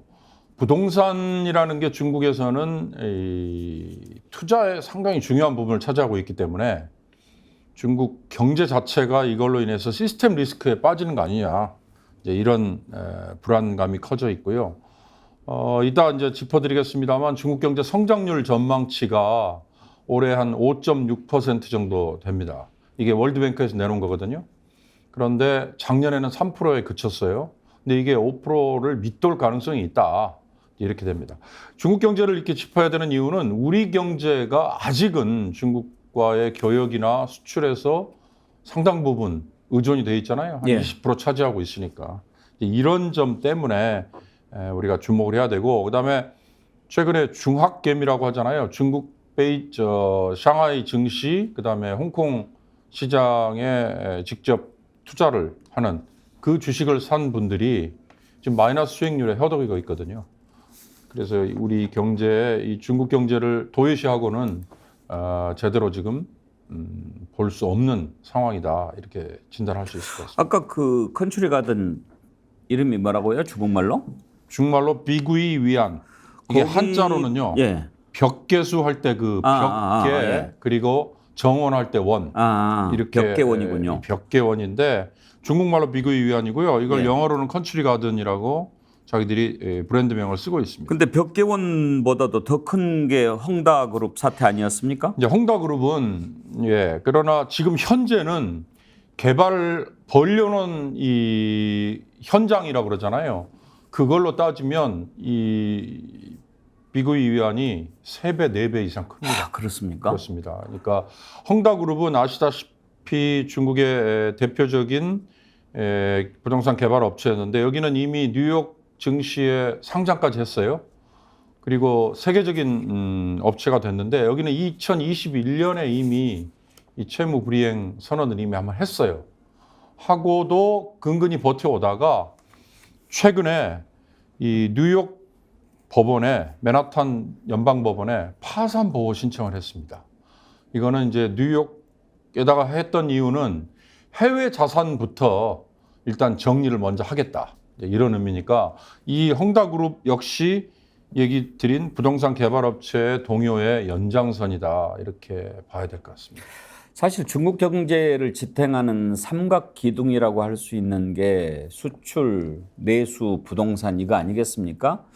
근데 부동산 투자로 사실 중국 경제가 많이 살아났는데 부동산이 흔들린다라고 하는 것은 지금 중국으로서는 상당히 위기라고 볼 수가 있겠죠. 그렇습니다. 잘 얘기하셨는데요. 우리 경제는 수출로 GDP 주요 부분을 차지하죠. 미국이나 일본은 내수입니다. 소비예요. 중국도 수출과 소비가 큰 축이지만 중국은 그보다는 정부와 기업, 국유, 공유 기업을 다 포함해서인데 투자거든요. 이 투자의 중요한 부분을 차지하는 게 부동산이었습니다. 부동산 개발. 그런데 최근에요, 중국 부동산 시장이 얼마나 심각하냐면 이렇게 상업용 부동산이든 또는 주거용 부동산이든 부동산 개발업체들이 완성한 부동산 중에 5채 1채가 미분양입니다. 중국식 표현을 하면 공실이라고 그래요. 이걸 숫자로 따지면 1억 3천만 채라는 거예요. 그러니까 우리로서는 상상을 초월하는 건데 1억 3천만 채라면은 우리 경제에서는 감당하기 어렵지만 그렇죠. 중국은 인구가 워낙 15억 많고 그다음에 도시마다 이런 이 개발을 정부가 막 밀어주고요. 근데 더 중요한 건 지방 정부들이 이런 부동산 개발 업체들에게 토지 이용권을 일종의 팔았거든요. 그러니까 중국은 이 토지가 국유잖아요. 예. 70년간 이런 업체들한테 이용할 수 있는 권한을 주고 거기서 얻은 수입이 지방정부 재원의 절반을 차지할 정도니까 이 부동산 개발 업체들의 동요는 결국 지방정부의 재원 고갈로 이어진다는 점에서 중국 경제에 또 지방정부의 부채라는 게 지금 숨겨진 어떻게 보면 이 검은 그림자거든요. 이게 또 불거진다는 점에서 앞으로 후폭풍이 계속 이어질 수 있습니다. 어젯밤에 이제 미국 월스트리트 저널이 중국의 40년 호황이 끝났다 이런 그렇습니다. 기사까지 쓰지 않았습니까? 네, 네. 지금 중국은 디플레이션이라고 그래요. 인플레이션보다 더 나쁜 거 아닙니까? 그렇습니다. 성장이 지금 정체돼 있고요. 예. 물가 오름세 역시 지금 둔화 상태이고 수출은 계속 줄고 있습니다. 수출이 최근 7월 통계로는 전기 대비 27%나 줄어들었어요. 그러니까 중국 경제 자체가 지금 둔화되고 있는 상태가 확연합니다. 예. 저기 지금 도표에 나오고 있네요. 수입이 27% 줄었군요. 수출은 네. 16% 네. 줄어들었고요. 저게 고스란히 우리에게도 반영이 됩니다. 우리가 중국으로 수출을 하고 있는데 그게 가장 많을 때는 우리 전체 수출의 26%까지 차지했거든요. 좀 지금은 줄긴 했어도 여전히 1위죠. 지금은 절대수로는 1위입니다. 예. 그러나 19%로 예. 줄어들었고요. 이 추세가 계속 지금 아마 더 가속될 것 같고 그 중국이 차지하고 있는 잃어버리는 숫자는 미국으로 지금 가고 있고요. 그다음에 숨겨져 그동안에 이제 우리의 주요 교역 대상국은 또 베트남이 그 공백을 차지하고 있습니다. 그러면 중국 경제가 왜 이렇게 망가졌는가 들여다보고 한중 관계를 한번 살펴보도록 하죠. 윤 소장님께서는 왜 이렇게 됐다고 보십니까? 이제 그동안에 어떻게 보면 거품이 낀 경제 성장이 계속 이어져 왔다고 봐야겠죠.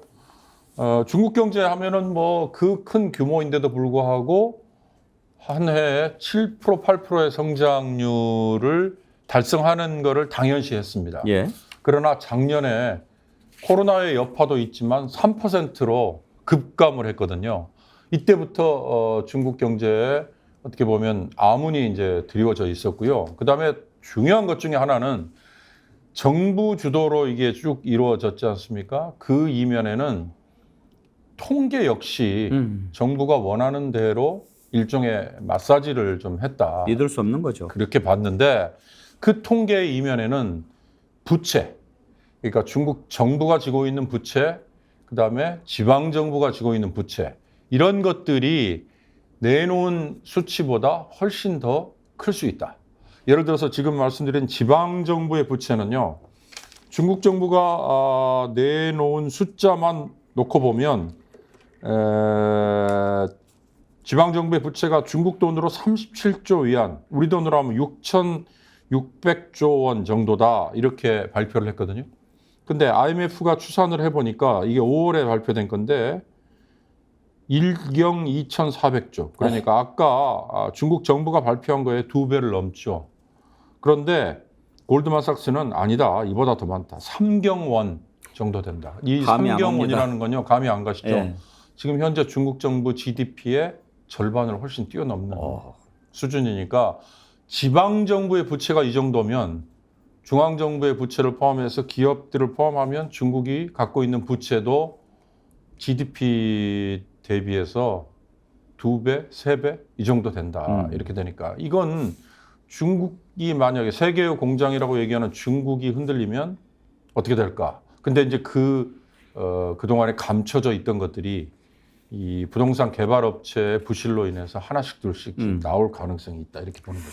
부채, 비효율 이런 것도 있지만 미국이 막 압박을 해가는 것도 상당히 부담스러웠을 그렇습니다. 거예요. 미국의 압박이 큽니다. 이를테면 최근에 위안화의 움직임을 놓고 보면 위안화가 약세에서 벗어나지 못하고 있거든요. 과거에 1984년에 일본이 기고만장 세계 2위 경제를 자랑하고 맨하탄의 땅을 다 사들일 수 있다라고 할 때 플라자 합의라는 이 엔화 약세를 강제로 끌어내버리는 강대국의 어떻게 보면 압박 논리가 통해가지고 그 이후에 일본은 잃어버린 10년, 잃어버린 20년, 길게 보면 잃어버린 30년까지 갔다고 했는데요. 지금 트럼프 이후부터 바이든까지 이어지는 미국이 중국을 압박하고 있는 이게 중국 경제가 미국하고 맞짱을 뜰 것 같았지만 사실은 어떻게 보면 두 강대국 간의 싸움에서 중국이 손을 지금 점점 들고 있고 그 허점이 하나씩 나오는 게 경제에 그대로 반영이 된다. 그렇게 보는 전문가도 있습니다. 이번에 이제 제가 드릴 질문을 우리 시청자님이 한번 보내주셨는데 이걸로 대신하면 될 것 같습니다. 이은주님이 보내주신 글인데요. 용경호 소장님, 중국의 경제 상황을 지켜보면서 우리나라도 반면 교사 삼아야 하고 그 영향력으로 우리나라 경제가 휘청일 수 있음을 암시하는 것이라 오늘 다뤄주시는 거죠. 그럼 이 시점에 우리나라는 어떤 식으로 대처해 나가는 것이 가장 현명한 방법이 될까요? 이제 바로 그게 이번 한미일 정상회의에 우리가 안보 또는 뭐 정치적으로 미국, 일본과 거의 준 군사 동맹 운운하면서 유사시에 뭐 서로 얽혀 들어가는 그러나 대통령실과 윤석열 대통령의 해석으로는 이제 든든한 안전장치라고 했지만 중국의 반응을 보면 사드 때에 내놓을 수 있을 법한 보복도 불사할 정도만큼 민감하게 대응을 하고 있거든요. 예. 마침 이 캠프 데이비드에서의 한미일 정상회의 이전에 이달 10일이었죠. 중국이 전 세계 78개국, 예. 우리와 일본을, 미국을 포함합니다. 흔히 말하는 유커, 중국의 단체 관광객들을 한국도 갈 수 있도록 허용해 주겠다라고 했지 않습니까? 지금 풀었잖아요. 이게 과거를 한번 돌아보면요. 이게 이제 6년, 5개월 동안 묶여 있었거든요. 그렇게 오래됐구나. 사드, 그다음에 코로나 이 두 예. 개가 겹쳐가지고 그동안에 그렇게 오랫동안 우리에게 어떻게 보면 충격을 줬던 일인데 이게 충격이었죠. 왜냐하면 2016년에 중국 관광객이 우리에게 온 게 정점이었는데 그때 통계가 혹시 있을지 모르겠습니다. 806만 명 한 해. 예.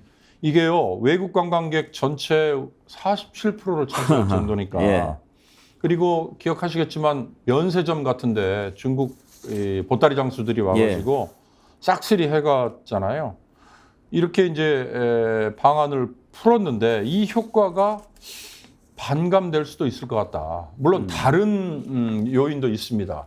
중국이 우리에게 대한민국에 최근에는 감추지 않고 있는 반항 감정 이런 것들도 좀 작용을 하고요. 그다음에 중국의 이 일반인들도 소비를 하면서 애국 마케팅 이런 것들을 많이 한다고 그래요. 외국 나가가지고 물건을 사오는 거 이런 거 하지 말자. 우리 거 사자. 이런 것도 작용을 한다고 하고.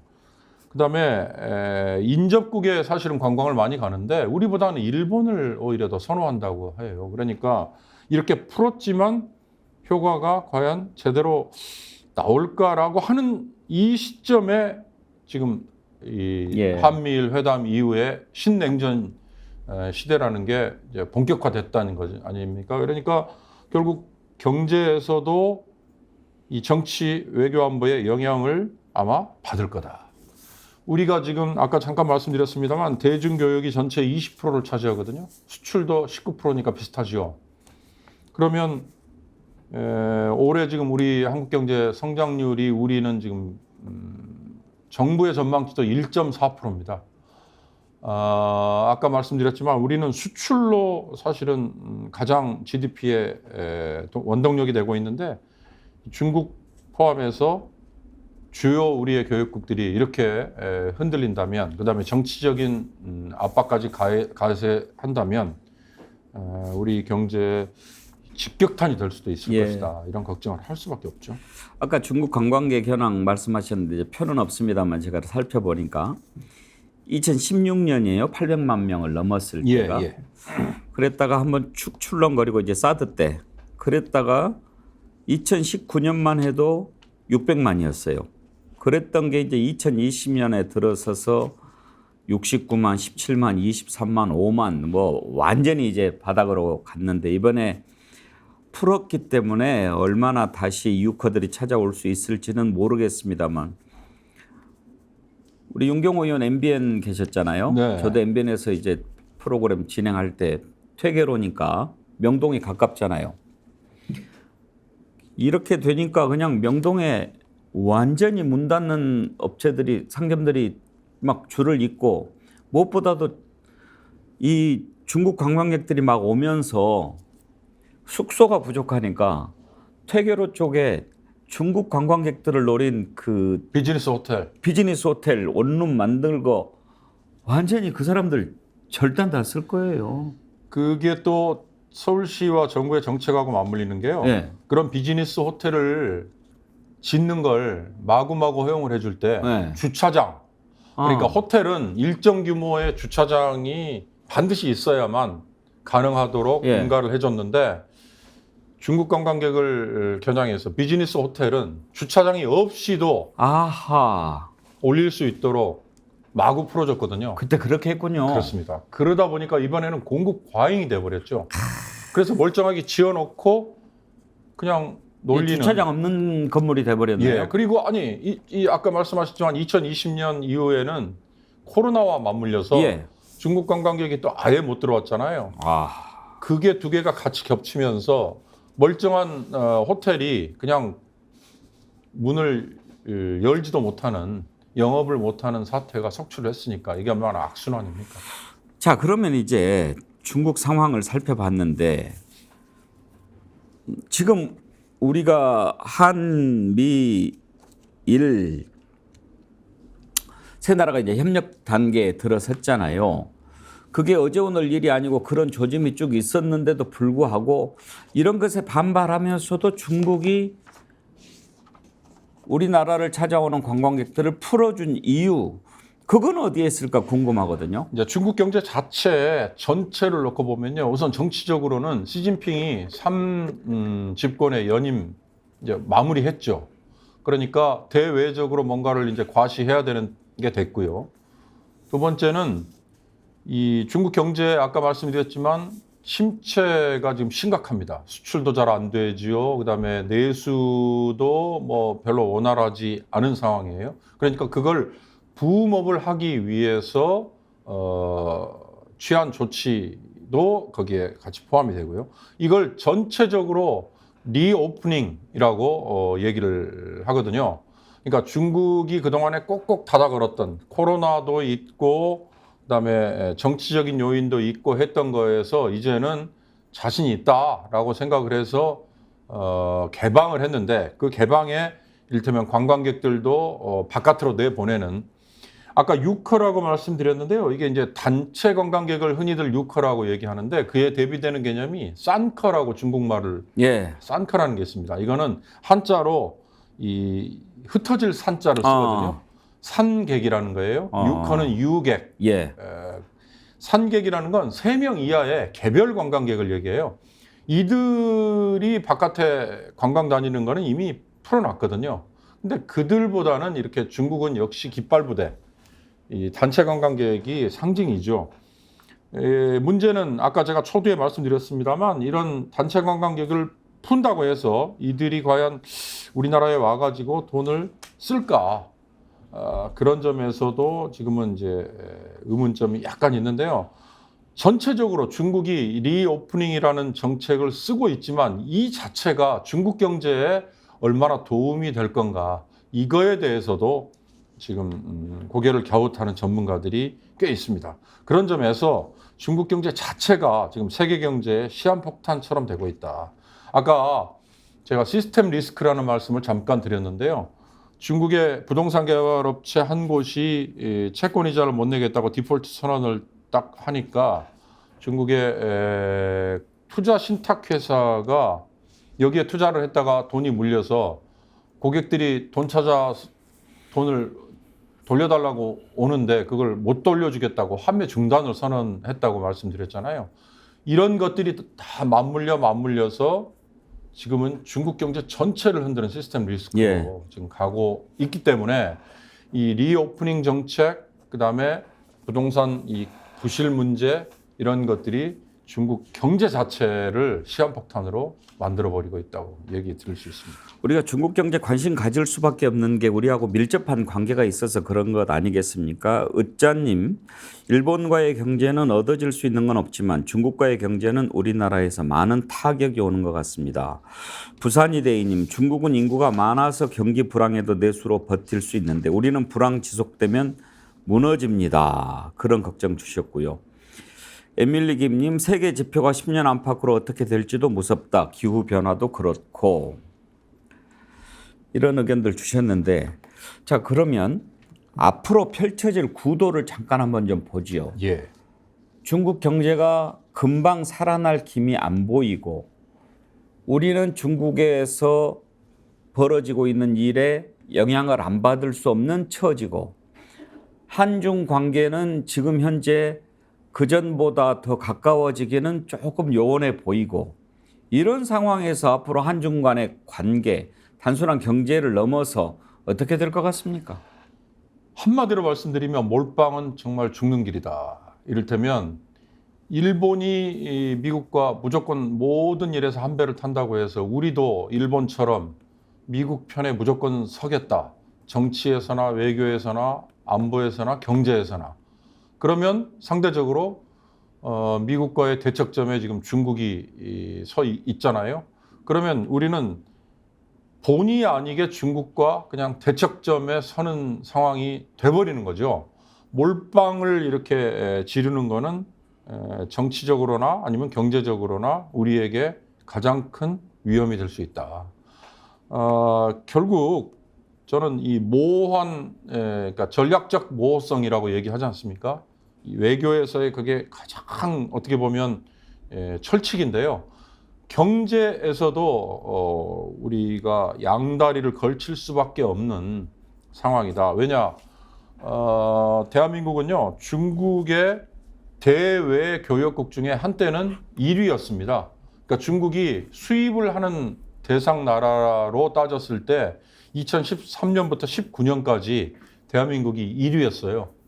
그때는 우리가 수출을 하는데도 전체 중에 한 26%, 7%를 중국에 물건을 파는 상황이었죠. 예. 지금은 그게 아까 19%까지 줄어들었다고 말씀드렸듯이 중국의 전체 대외 교역국 중에 우리가 지금은 5위로 떨어졌습니다. 근데요, 한번 보십시오. 예. 대만과 저기 나오네요. 예. 중국 수입시장 내 한국의 순위 지금 2013년에서 19년에 우리가 1위였잖아요. 지금은 5위까지 떨어졌는데 그럼 1위를 차지하는 데가 어디냐? 대만이에요. 그러니까 중국은 대만을 시진핑 주석이 뭐 2025년까지 마치 무력을 써서 장악을 하겠다고 호언장담을 하고 있지만 한쪽에서는 또 한쪽에서는 이렇게 경제 교역에서는 양면을 확연하게 보여주고 있거든요. 우리도 바로 저런 식의 중국과의 어떻게 보면 양다리를 걸치는 게 가장 현명한 처신이다. 그러니까 지금 모르겠습니다. 이 미국과 중국 간에 서로 으르렁대고 정상은 물론이고 외교장관도 만나지 않았던 관계였잖아요. 예, 예. 그러다가 블링컨 국무장관이 중국을 찾아갔지 않습니까? 앨런 미국 재무장관도 중국을 찾아갔어요. 오히려 중국과 경제에서는 미국이 오히려 더 교역에 적극적으로 버릴 수 없다. 아까 미국이 중국을 때려서 베싱을 해서 지금 무릎을 꿇어앉히려고 하는 모습이라고 했지만 커튼 뒤에서는 여전히 중국과 손을 잡는 게 미국의 모습이거든요. 그러니까 그런 점에서 우리도 중국과 무조건적인 대척점을 보이는 이런 외교 관계, 이런 정치, 경제 다 포함해서 이거는 결국 몰빵밖에 안 되고요. 이거는 우리 같은 주도권이 없는 나라는 자칫 잘못하면 우리만 가장 황당해지는 상황이 되기 때문에 뭐 거듭 되풀이되는 말씀입니다만 양다리를 걸치는 수밖에 없다 이렇게 봅니다. 이제 상황이 많이 달라졌으니까 우리도 기준점을 새로 잡아야 하지 않겠는가 그런 생각이 듭니다. 네. 오늘 여기까지 할까요? 네. 예, 윤경호 퓨처미디어 연구소장과 함께 중국 경제 살펴보면서 앞으로 한중 관계 전망까지 해봤습니다. 오늘 댓글 두 분 선정했습니다. 많은 참여글 보내주신 스파픽스 하이님 그리고 두기한님 두 분께 글래머에서 드리는 선크림 아이크림 세트 보내드리도록 하겠습니다. 저희 스픽스 이메일로 주소, 닉네임, 성함, 전화번호 남겨주시기 바랍니다. 함께해 주신 여러분 감사합니다. 구독자 여러분들 주변에 많이 좀 소개해서 구독할 수 있도록 해주시고요. 50만 구독자 달성 이벤트도 참여해 주시기 바랍니다. 내일 오전 10시 50분에 다시 찾아뵙겠습니다. 감사합니다.